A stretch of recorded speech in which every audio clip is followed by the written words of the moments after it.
100 शेरों की ताकत रखने वाला जाबाज, बहादुर और निडर शेर सिंह सुंदरपुर की एक बड़ी ताकत था। यहाँ के राजा बलवीर ने एक बार शेर सिंह को बुलवाया। एक बार फिर जंगल को तुम्हारी जरूरत आन पड़ी है शेर सिंह। कांचा युद्ध की तैयारी कर रहा है और तुम तो जानते ही हो वो बहुत बेदर्दी से वार करता है। चिंता मत करो महाराज, अगर जंग शुरू हुई तो अपने खून के आखिरी कतरे से भी जंगल की रक्षा करेंगे। बलवीर और शेर सिंह अभी ये बात कर ही रहे होते हैं, तभी एक सिपाही बहुत तेजी से आता है। महाराज, बिना आगाह किए ही कांचा और उसके सिपाहियों ने हमारे जंगल पर हमला बोल दिया। सिपाही, बाकी के सिपाहियों को लेकर मैदान में आओ। शेर सिंह अपने सिपाहियों के साथ कांचा के सिपाहियों से लड़ने लगता है और तेजी से उन्हें खत्म करने लगता है। दुश्मन को जीत के नशे में आगे बढ़ने दो, हमें शेर सिंह को जिंदा पकड़ना है। शेर सिंह कांचा के बहुत सारे सिपाहियों को खून से लहूलुहान करता हुआ आगे बढ़ रहा था, लेकिन तभी पीछे से कांचा ने एक साथ बहुत विस्फोट कर दिए, जिसमें सब कुछ तबाह हो गया। जब शेर सिंह की पत्नी को ये पता चला तो वो रोती चिल्लाती हुई तेजी से भागती हुई आई। वो इधर उधर अपने पति को ढूंढ रही थी और इनमें शेर सिंह नहीं था। वो समझ गई कि कांचा उसे अपना बंदी बनाकर ले गया। नहीं, मेरा शेर सिंह मुझे छोड़कर नहीं जा सकता। तभी वहीं पर घबराया हुआ शेर सिंह का बेटा वीर सिंह भी आ पहुंचता है। वीर सिंह अपनी माँ को संभालता है और गुफा पर ले आता है। माँ, तुम हमेशा मुझसे कुछ छिपाती आई हो, बताओ मुझे कौन है वो कांचा और मेरे पिताजी से उसकी क्या दुश्मनी है? जिस राज को मैंने तुम्हारे लिए तुमसे आज तक छिपा कर रखा, वो आज तुम्हारे पिता के लिए मुझे बताना होगा। आज से 20 साल पहले भी इस कांचा ने हमारे जंगल को हड़पने के लिए अपने सिपाहियों को लेकर इसने अचानक से हमारे सिपाहियों पर हमला बोल दिया। कांचा के सिपाही तादाद में भी ज्यादा थे। कांचा के सिपाहियों ने हमारे जंगल के सिपाहियों को पूरी तरह जख्मी कर दिया था और महाराज बलवीर को कैद कर लिया था। तब तुम्हारे पिता कई दिनों बाद वापस जंगल लौट रहे थे। उन्होंने दूर से देखा कि कांचा ने सब कुछ अपने कब्जे में कर लिया और तुम्हारे पिता ने मन ही मन सोचा, अब दूसरा कोई बेचारा नहीं बचा, मुझे उन तांत्रिक के पास जाना होगा और खुद को एक विशाल रूप में बदलना होगा। तब शेर सिंह चुपके से वहाँ से एक बड़े तांत्रिक के पास गए और उन्होंने उन्हें सारी बात बताई। यह ताकत तुम्हें हजारों सिपाहियों के बराबर कर देगी, लेकिन तुम्हें ये ताकत सिर्फ कुछ ही घंटों के लिए मिलेगी। उसके बाद फिर से तुम अपने असली रूप में आ जाओगे। बताओ, क्या तुम्हें मंजूर है? मुझे मंजूर है। तब तांत्रिक ने तुम्हारे पिता को एक विशाल रूप दे दिया और शेर सिंह ने विशाल रूप लेकर कांचा के सारे सिपाहियों पर हमला बोल दिया और उन्हें सबको वहाँ से भगा दिया। तुझे ये दुश्मनी भारी पड़ेगी शेर सिंह, मैं फिर से लौटूंगा और तुझे जिंदा लेकर जाऊंगा। और तभी से वो कांचा तुम्हारे पिता का दुश्मन बन गया था। तू चिंता मत कर माँ, बाबा लौट आएंगे। अब वीर सिंह उसकी माँ की आंखों में दर्द भरा इंतजार देखा नहीं जाता। तब वो एक खत छोड़कर वहाँ से निकल लिया और कांचा के जंगल पहुँच गया। यहाँ कोई भी वीर सिंह को पहचान नहीं सकता था। वीर सिंह आगे बढ़ ही रहा था कि तभी उसके पास एक भालू आया। क्या तुम शेर सिंह की तलाश में आए हो? तुम मेरे पिता को कैसे जानते हो? तुम बिल्कुल सही जगह पर पहुँचे हो। चलो, मैं तुम्हें सब बताता हूँ। तब भालू उसे एक खुफिया जगह पर ले गया। बेटा, तुम्हारे पिता को कांचा ने ऐसी सलाखों में कैद रखा है जहाँ पर हर समय कांचा के पहरेदार रहते हैं। मैं किसी भी तरह करके उन सबको अपनी बातों में उलझाकर एक तरफ ले जाऊंगा और तुम शेर सिंह को जाकर कैद से आजाद करा लेना। तब वीर सिंह उसी जगह पर पहुंच गया, लेकिन तभी पीछे से हंसता हुआ कांचा वहीं आ पहुंचता है। तुम्हें यहाँ तक लाना कितना आसान था। शाबाश भालू, तुमने दिखा दिया तुम कांचा के जंगल के असल वासी हो। कहाँ है मेरे पिताजी? बताओ कहाँ है वो? जब तो वो हमें उस जंग में नहीं मिल पाया था, लेकिन अब तुम्हें ढूंढता हुआ जरूर आएगा और फिर मैं उससे अपना बदला पूरा करूँगा।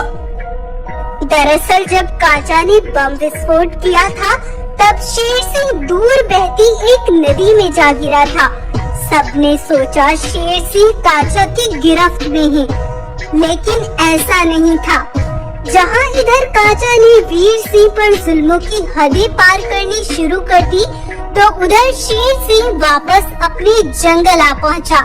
शेरनी ने जब उसे देखा तो वो उसके गले लग गई और बहुत खुश हो गई। तुम लौट आए शेर सिंह, इतने दिनों से तुम कहाँ थे? शेर सिंह, तुम्हारा बेटा वीर तुम्हारी खोज में कांचा के जंगल निकल गया।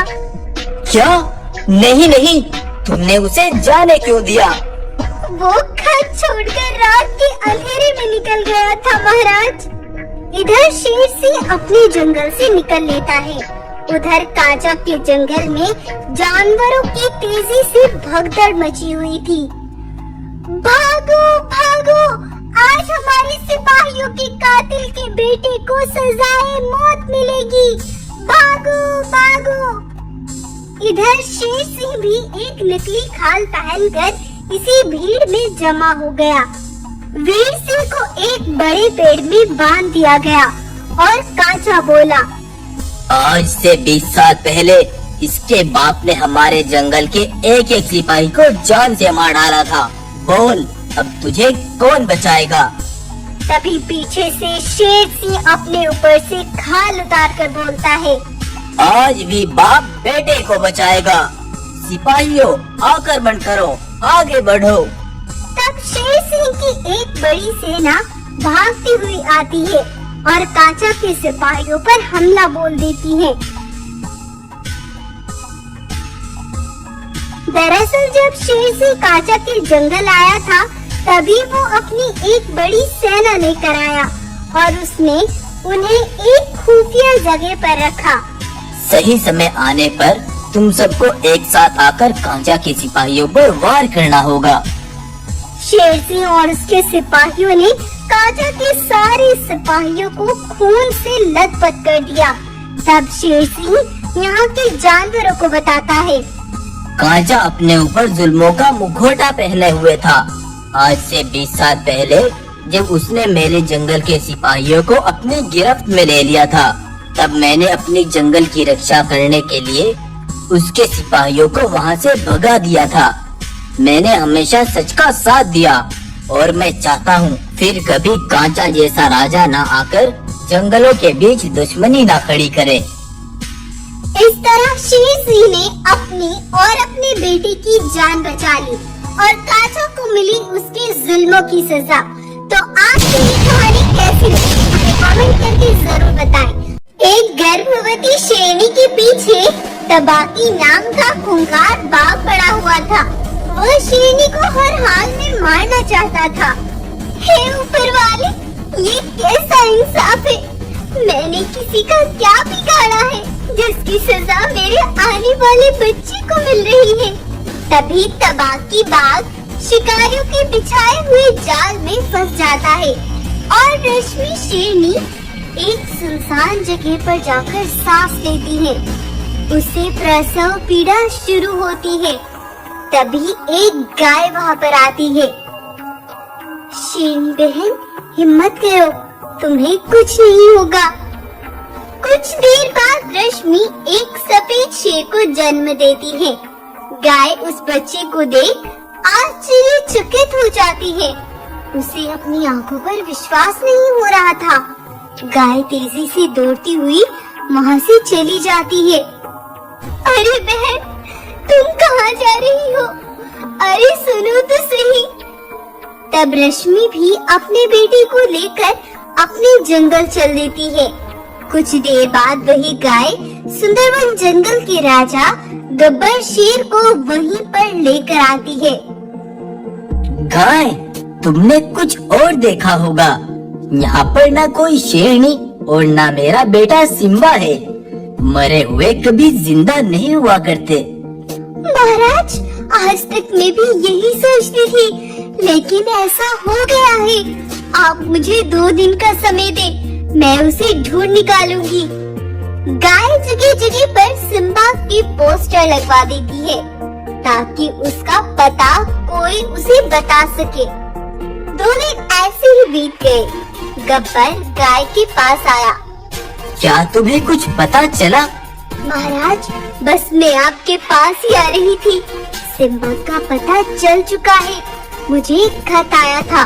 सिम्बा वृंदावन जंगल में पाया गया है। चलो महाराज।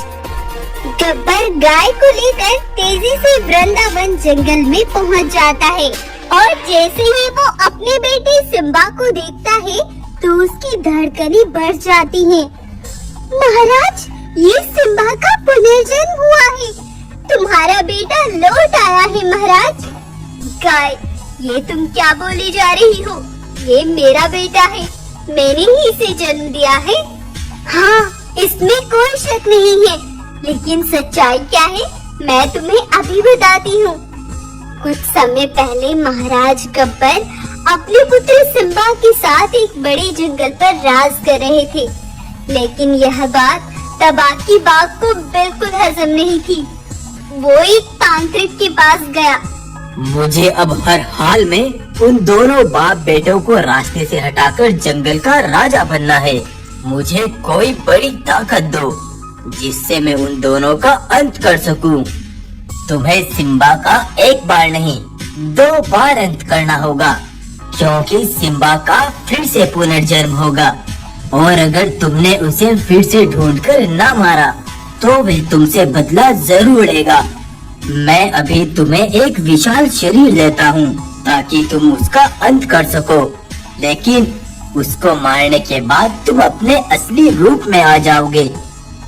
तांत्रिक तबाकी को विशाल बाग में बदल देता है और विशाल तबाकी बाग जंगल पहुंचकर अकेले खड़े सिम्बा पर वार करके उसे वहीं जान से मार डालता है। महाराज गब्बर, एक विशाल बाग ने सिम्बा को जान से मार डाला है। गब्बर वहाँ पर पहुँचता है तो वहाँ पर तबाकी बाग अपने असली रूप में आ चुका था। कहाँ है वो विशाल बाग? मैं उसे छोड़ूंगा नहीं। गब्बर, तू कभी पता नहीं लगा पाएगा कि इसे किसने मारा है। तो रश्मि, ये सिम्बा के पिछले जन्म की कहानी है और जो बाघ तुम्हारे पीछे भाग रहा था वह तबाकी बाघ था, क्योंकि वो हर गर्भवती शेरनी को मारना चाहता था ताकि सिम्बा का फिर से पुनर्जन्म ही न हो सके। गाय रश्मि को सिम्बा की सारी बात बता देती है। सिम्बा को भी सब याद आ जाता है और गब्बर को भी अपना बेटा मिल जाता है, लेकिन तभी तबाकी वहीं पर पहुंच जाता है। आज भी मैं तुम दोनों को जिंदा नहीं छोड़ूंगा। रश्मि और सिम्बा उस पर जोरों का वार करते हैं और तीनों उसे वही खून में नहला देते हैं और उसका अंत कर देते हैं। उसका किस्सा वही खत्म हो जाता है और वो तीनों एक साथ रहने लगते हैं। तो आपको ये कहानी कैसी लगी हमें कमेंट करके जरूर बताएं। अगर कहानी आपको पसंद आई है तो इसको लाइक करना और शेयर करना बिल्कुल ना भूलें। Thank you. कुछ रंगीन चीता आसमानी दुनिया से उतरते हैं और आगे बढ़ते हैं और वो रघु के जंगल की नदी में जाकर नीचे बैठ जाते हैं। कुछ ही देर बाद उसी नदी पर रघु का छोटा बेटा वीर अपने एक सिपाही के साथ नदी पर पानी पीने के लिए आता है और पानी पीने लगता है। लेकिन तभी थोड़ी ही देर बाद वो सभी रंगीन चीता ऊपर आते हैं और वीर को पानी में ही खींच लेते हैं और रघु के सिपाही से कहते हैं, जब तक वे रघु हमें हमारा हक वापस नहीं कर देगा तब तक हम उसके बेटे को नहीं देंगे। उससे कह देना हमें 2 दिन के अंदर हमारी वह मणि वापस चाहिए, नहीं तो वह अपने बेटे को खो देगा। रंगीन चीता रघु के बेटे को लेकर वहाँ से अपनी दुनिया में चली जाती है और रघु का सिपाही तेजी से आकर सारी बात अपने महाराज को बताता है। क्या ये तुम क्या कह रहे हो?